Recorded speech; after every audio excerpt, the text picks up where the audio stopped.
Open House Lebaran di rumah Ketua Umum Golkar Erlangga Hartarto pada Kamis malam menjadi ajang pertemuan para tokoh yang bertarung di saat Pilpres. Salah satunya Ketua Tim Pemenangan Nasional Ganjar Mahfud Arsyad Rashid.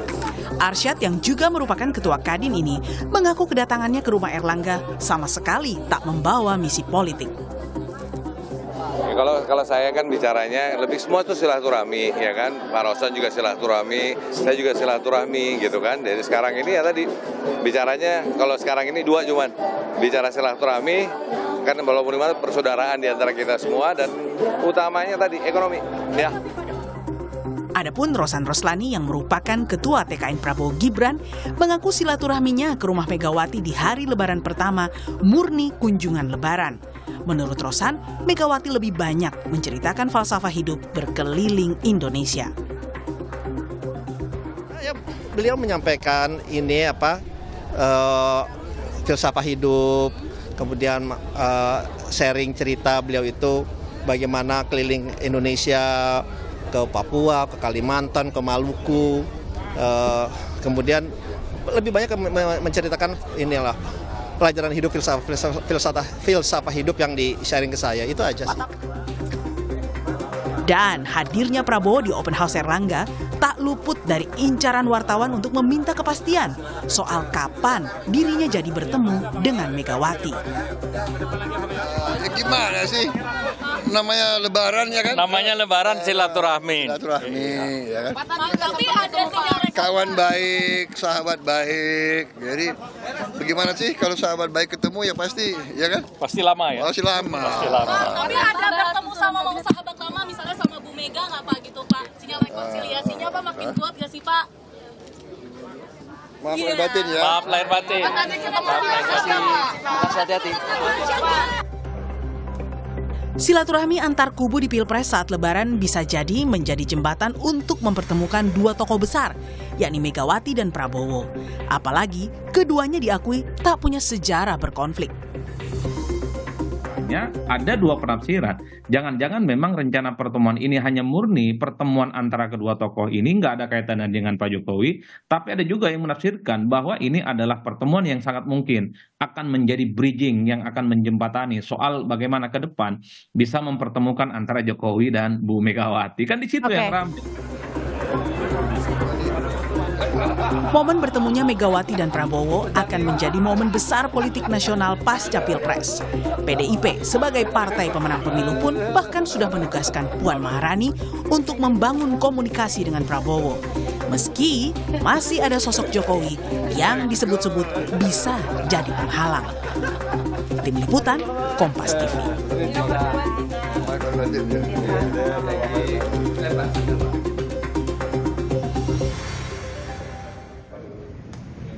Di lain pihak, Wakil Ketua Umum Partai Gerindra Habibur Rahman menyebut Presiden Joko Widodo menyarankan Presiden terpilih Prabowo Subianto berkomunikasi dengan lawan politik pasca Pilpres.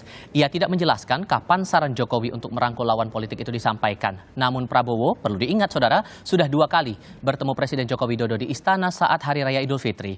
Habib bilang Prabowo ingin mencontoh Jokowi yang dinilai sukses merangkul dirinya sebagai lawan politik dalam Pilpres 2019 lalu.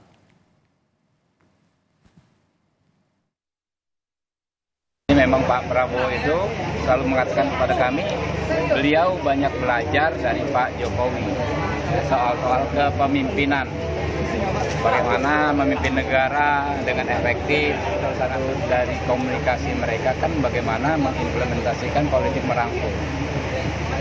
Kan Pak Prabowo juga ngomong di mana-mana bahwa dalam konteks rekonsiliasi 2019. Yang hebat itu katanya Pak Jokowi. Kenapa? Pak Jokowi sebagai pemenang mau merangkul orang-orang yang dikalahkan. Peran oposisi biar bagaimanapun sangat dibutuhkan sebagai pengawas jalannya pemerintahan. Namun bagaimana bila ujung-ujungnya Prabowo merangkul semua pihak dan parlemen kembali berjalan tanpa oposisi? Kami diskusikan bersama dengan para narasumber. Bergabung saat ini politisi PDI Perjuangan Arya Bima dan juga sudah bergabung saat ini politisi Partai Golkar Ahmad Doli Kurnia dan pengamat politik dari Universitas Indonesia Aditya Perdana. Selamat sore semuanya, apa kabar? Selamat sore, Mas. Terima kasih sudah hadir dalam diskusi kami pada kesempatan kali ini. Bang Doli, saya ke Anda dulu semata karena alasan keberhasilan dari pemerintahan Presiden Jokowi dan asas dari penerapan demokrasi gotong royong yang menjadi alasan, atau ada hal lain yang membuat Golkar akhirnya mendorong pemerintahan ke depan tanpa oposisi sajalah?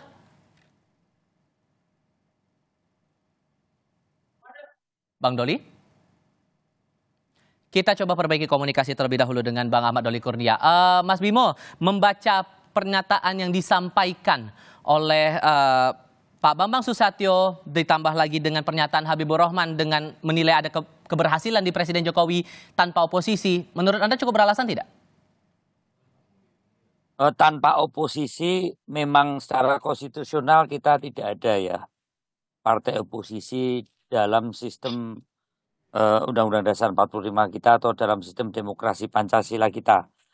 Tetapi bahwa fungsi check and balance ini harus eksis dan harus betul-betul ada di dalam konteks kita berbangsa bernegara, berpemerintahan dalam fungsi eksekutif dan legislatif. Saya kira itu hal yang penting untuk 5 tahun ke depan. Untuk memaksimalkan inilah PDI Perjuangan tidak di dalam wilayah eksekutif, tetapi bekerja sama atau bergotong royong dalam posisi memberi penguatan di legislatif. Saya sepakat dengan Mas Bambang Susatyo, kata atau istilah oposisi memang kurang tepat, karena oposisi ada kecenderungan dinilai hal-hal terkait dengan pemerintah itu adalah sesuatu yang asal beda, atau pengertiannya adalah partai yang a priori terhadap kebijakan pemerintah. Tetapi kalau PDI Perjuangan ada di luar pemerintahan, tidak berarti tidak bisa bekerja sama dalam kepentingan dalam skala nasional atau kepentingan bangsa yang lebih besar. Ini yang saya kurang sepakat dengan Pak Bambang Susatyo, seolah-olah pertemuan-pertemuan para tokoh, terutama Ibu Mega dan Pak Prabowo, kalau toh nanti juga pasti akan ketemu, itu terlalu dibuat satu kerangka yang seolah-olah bahwa pertemuan itu ada sesuatu yang dipastikan seolah-olah Pak Prabowo akan mengajak PDI Perjuangan atau Ibu Mega masuk dalam pemerintahan Pak Prabowo. Atau sebaliknya, Ibu Mega seolah-olah sudah dianggap bahwa akan mau masuk ke pemerintahan Pak Prabowo. Padahal belum tentu juga loh Pak Prabowo itu akan mengajak PDI Perjuangan.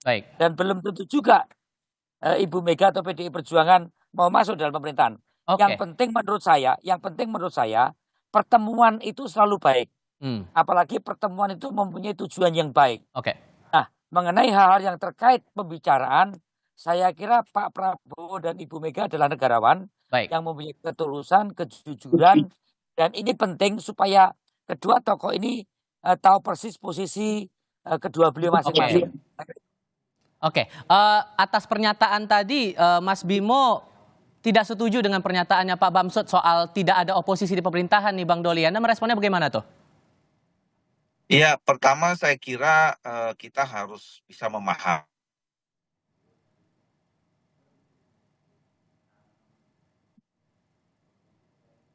Bang Doli masih ada kendala komunikasi, mohon maaf, kita akan coba perbaiki lagi. Saya kalau gitu ke Mas Adit, Mas Adit, ada semangat dari Golkar agar pemerintahan ke depan tanpa oposisi ini, kenapa? Anda analisisnya bagaimana? Iya, saya pikir memang kan kita bisa memahami tadi yang disampaikan oleh dari Golkar, Pak Bambang Susatyo, dan kemudian dari Pak Arif Bima mengatakan bahwa di dalam sebuah negara demokrasi kita memang punya satu usaha sangat serius bagaimana menjaga agar check and balances di dalam pemerintahan dan juga dari lembaga eksekutif itu bisa terjadi, itu satu.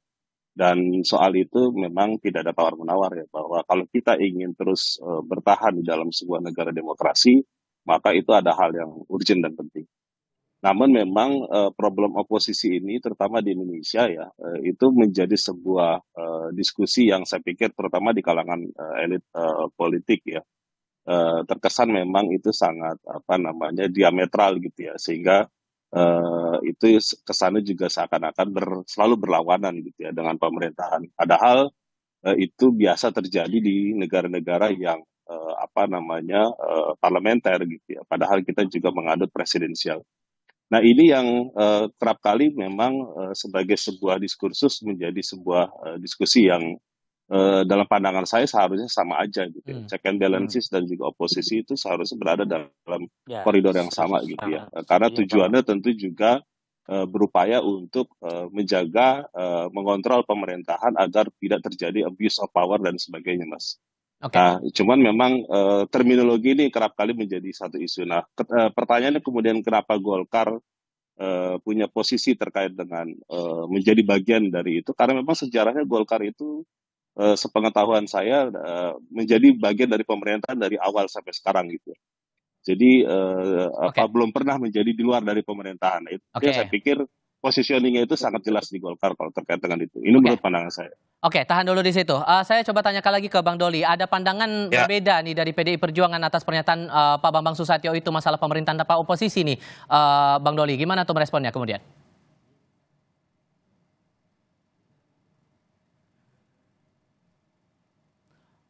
Bang Doli, sudah bisa mendengar suara saya, Bang Doli? Oke, Mas Bimo, saya ke Anda kalau begitu. Mas Bimo, tapi kan ada alasan yang disampaikan Pak Bambang Susatyo, check and balances itu sebetulnya kan bisa lewat sistem hukum ketatanegaraan yang ada. Kalau kemudian dipakai alasan itu gimana? Masuk akal tidak? Jadi saya menggarisbawahi kata oposisi ini kan faktanya untuk tingkat pusat itu memang terjadi fungsi check and balance. Substansi oposisi memang terjadi ada di parlemen untuk mengawasi kinerja pemerintah. Halo? Ya, silakan dilanjutkan Mas Bimo, silakan. Mengawasi kinerja pemerintah. Tetapi untuk hal yang terkait dengan konteks negara kesatuan, faktanya misalnya dengan Gerindra, dulu kita dengan Demokrat. Untuk tingkat provinsi dan tingkat kabupaten kota, banyak kerjasama partai-partai PDI Perjuangan dengan Gerindra, dengan Demokrat, mungkin dengan Golkar, terjadi cross-cutting affiliation dan cross-cutting loyalty di dalam mengusung kepala daerah. Sementara kepala daerah adalah kepanjangan tangan juga dari pemerintah pusat. Jadi formulasi oposisi ini tidak bisa berjalan pada tingkatan provinsi dan kabupaten kota yang sebenarnya konfigurasi kerjasama atau koalisi di tingkat pusat itu tidak sama.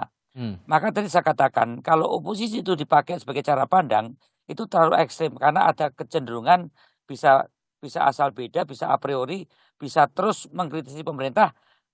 Sementara di tingkat provinsi dan kabupaten kota banyak kepala daerah yang diusung PDI Perjuangan dengan Gerindra misalnya.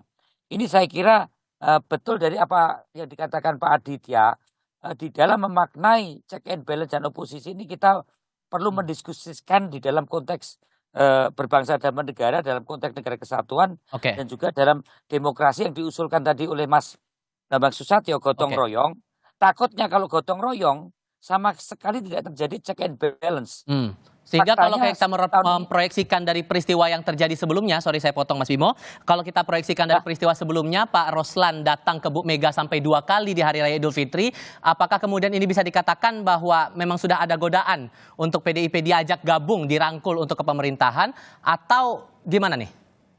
Kalau saya menggarisbawahi bahwa tadi saya katakan bahwa pertemuan itu adalah sesuatu yang baik, apalagi dengan tujuan yang baik. Yang penting menurut saya pertemuan antar tokoh ini penting.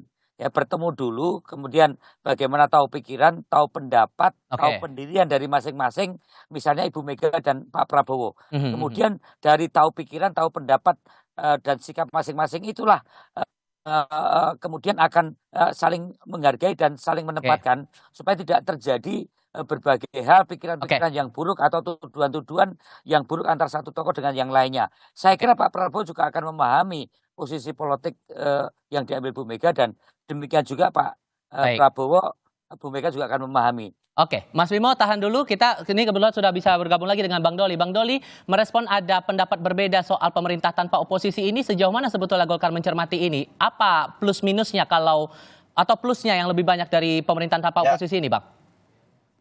Ya, saya kira pertama kita harus letakkan dulu ya bahwa memang dalam sistem presidensial yang dianut oleh Indonesia ini sebetulnya istilah oposisi itu tidak dikenal harusnya ya. Nah, yang memang kita kenal adalah ada partai politik yang berada di dalam koalisi pemerintahan, ada yang di luar pemerintahan. Nah, jadi sebenarnya kalau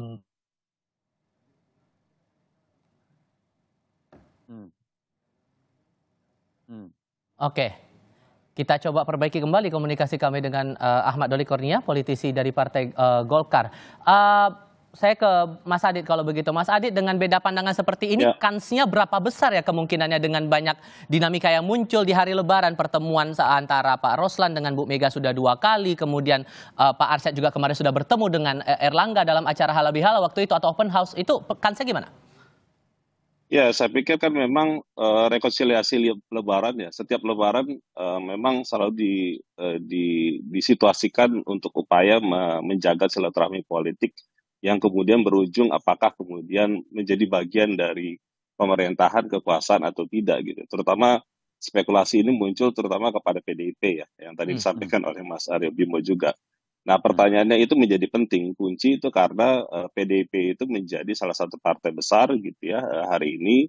Tetapi pertanyaannya apakah akan menjadi bagian dari pemerintahan Pak Prabowo atau nanti di luar pemerintahan. Nah, itu yang sebenarnya termasuk saya juga menunggu itu ya. Apakah memang akan ada sesuatu yang terjadi atau tidak. Tetapi saya pikir kalau sebagai usaha atau upaya untuk mendorong terciptanya check and balances yang juga tadi disampaikan oleh Mas Aryo Bimo, saya pikir ya alangkah baiknya gitu ya Mas Aryo Bimo ya posisi PDIP bisa menjadi bagian dari luar pemerintahan ya, karena memang itu menjadi sesuatu yang penting ke depan, karena kecenderungannya memang kalau kita perhatikan dari koalisi pencapresannya Pak Prabowo itu kan sudah di atas 45% gitu ya. Jadi kalaupun nanti akan diambil 2 atau 3 partai itu akan jadi sama besarnya dengan periode pemerintahannya Pak Jokowi yang kemarin gitu ya, lebih dari 75%. Sehingga kemudian dari sisi pembuatan kebijakan memang mudah gitu ya. Tetapi akhirnya kemudian yang jadi diskusinya adalah suara-suara kritis itu tidak ada saluran juga gitu ya ke partai politik yang dalam posisi yang berbeda dengan pemerintah. Itu yang sebenarnya saya punya harapan ya. Saya nggak tahu nanti akhirnya kemudian PDIP arahnya kemana. Nah, itu juga pertanyaan yang berikutnya, karena kan sampai sekarang nih Mas Bimo belum ada pernyataan tegas dari partai begitu, karena kan sifatnya masih menunggu sikap dari Ketua Umum, pernyataan tegasnya apakah akan oposisi atau tidak. Sebetulnya dari PDI Perjuangan sendiri ada matok syarat dan ketentuan tertentu nggak sih akan bergabung atau tidaknya bergabung ke pemerintahan Prabowo Gibran ini? Tapi jawabnya usai jeda ya Mas ya, kita akan lanjutkan lagi diskusi di sesi berikutnya, sebentar lagi.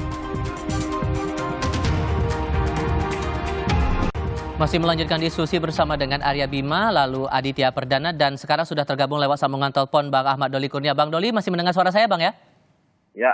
Oke, Bang Doli, soal pertemuan antara Pak Prabowo dengan Pak Erlangga waktu itu, apakah juga sempat dibahas masalah syarat-syarat nih agar PDIP bisa ikut bergabung dalam koalisi pemerintahannya Pak Prabowo Gibran nantinya?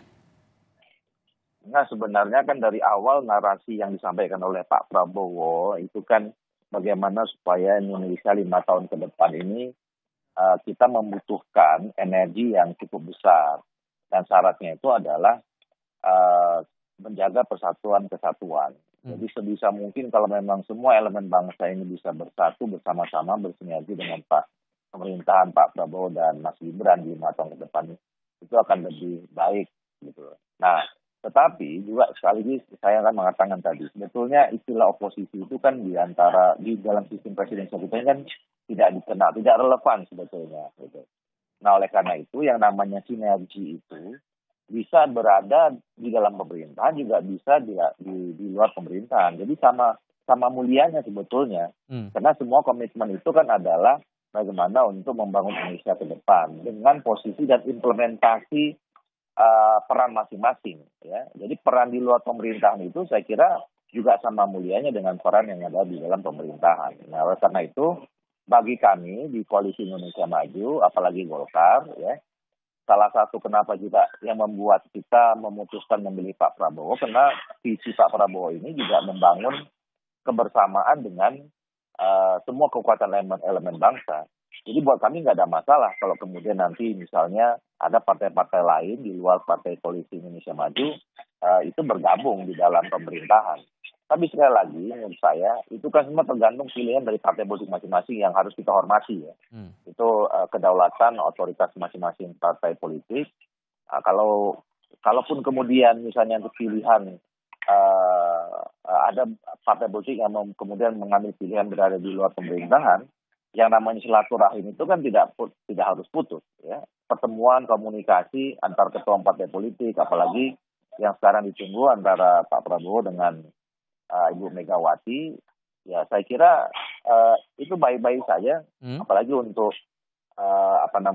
political education kita ya, bahwa yang namanya setelah berkompetisi, kalau kompetisi sudah selesai, ya hubungan kemanusiaan kita, silaturahim kita terus kita jaga, apalagi ini kan momentumnya momentum lebaran, kira-kira begitu.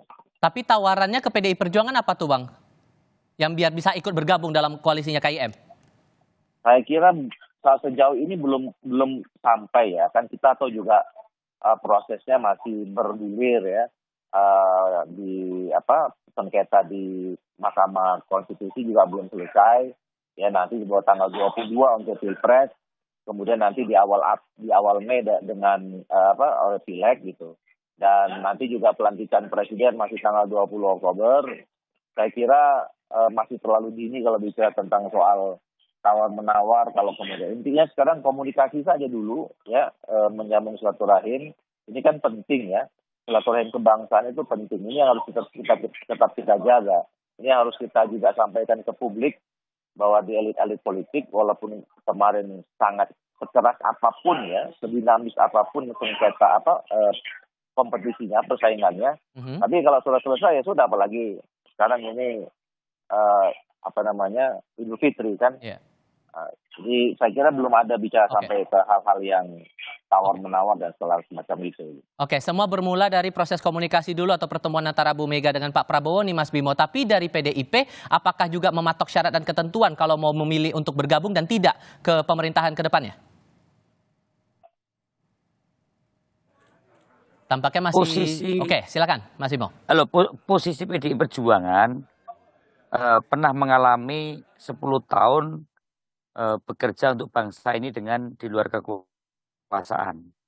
Jadi saya melihat bahwa PDI Perjuangan adalah partai politik yang pertama kali menyatakan posisi partainya di luar pemerintahan dalam kongres partai.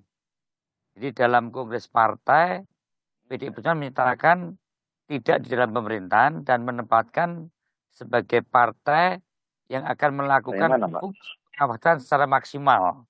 Di tingkat pusat saya katakan ya, di tingkat pusat, karena di tingkat provinsi dan kabupaten kota kita harus melihat bahwa pemerintah daerah ini tidak bisa beroposisi atau tidak bisa kontras dengan pemerintah pusat, karena negara kesatuan Republik Indonesia ini dalam mata rantai pemerintahan pusat dan daerah itu harus menjadi satu kesatuan. Inilah kami jadi konteks negara kesatuan maupun dalam sistem presiden. Nah, dalam hal ini tadi saya katakan kami menyambut pertemuan itu yang tentunya pertemuan itu jangan seolah-olah hanya sekedar berbagi kursi atau berbagi kekuasaan. Ini yang menurut saya jangan dibuat satu kerangka yang demikian. Ini yang menurut saya justru membuat pertemuan ini menjadi sesuatu yang negatif buat rakyat. Rakyat ini saat ini menurut saya yang dibutuhkan saat ini adalah keberanian untuk berdamai antar tokoh satu dengan tokoh lainnya. Kemudian setelah ada sesuatu yang menyejukkan, bagaimana satu tokoh dengan satu tokoh yang lainnya itu harus dengan visi misinya memperjuangkan atau berjuang dengan cara masing-masing, mau ada di dalam pemerintahan atau di luar pemerintahan, kemudian bisa bertemu lagi pada saat pilkada di tingkat provinsi atau di tingkat kabupaten kota. Ini yang saya kira perlu dijaga, jangan kemudian dikonstruksikan, misalnya saja ada sekretariat bersama, koalisi besar, bahkan koalisi permanen untuk dalam pilkada selanjutnya berhadapan dengan yang di luar pemerintahan. Saya kira inilah yang perlu dari Mas Andit ya memformulasikan. Jangan sampai tidak ada check and balance. Baik. Tapi juga tidak ada satu yang terlalu diametral antar partai pada saat mengusung kandidat presiden, gubernur maupun bupati wali kota. Sudah kami tangkap maksudnya Mas Bimo. Terakhir singkat saja Mas Adit, hal apa yang menjadi bagian wait and see dari PDIP sampai sekarang masih belum menentukan posisi oposisi atau tidak itu? Ya, saya pikir memang salah satu hal yang krusial terkait dengan hasil Mahkamah Konstitusi yang tadi disampaikan oleh Bang Doli juga gitu ya. Karena memang ya putusan itu juga menjadi sangat penting untuk langkah partai-partai politik, bukan hanya PDIP ya. Itu yang pertama. Yang kedua, tentu dalam beberapa bulan ke depan yang juga tadi sudah disampaikan oleh Mas Bima, konsentrasi di pilkada ya, provinsi dan kabupaten itu menjadi satu cara gitu ya untuk bagaimana rekonsiliasi yang dimaksud itu untuk kemudian diimplementasikan ya. Karena dalam beberapa bulan ke depan semua partai politik tentu sedang berhitung gitu ya bagaimana membangun kerjasama itu di dalam level pemerintahan provinsi dan kabupaten kota. Oke, masih menunggu hasil dari Mahkamah Konstitusi yang diputuskan 22 April 2024. Para narasumber, terima kasih sudah hadir dalam diskusi kami kali ini. Sehat selalu semuanya. Selamat sore.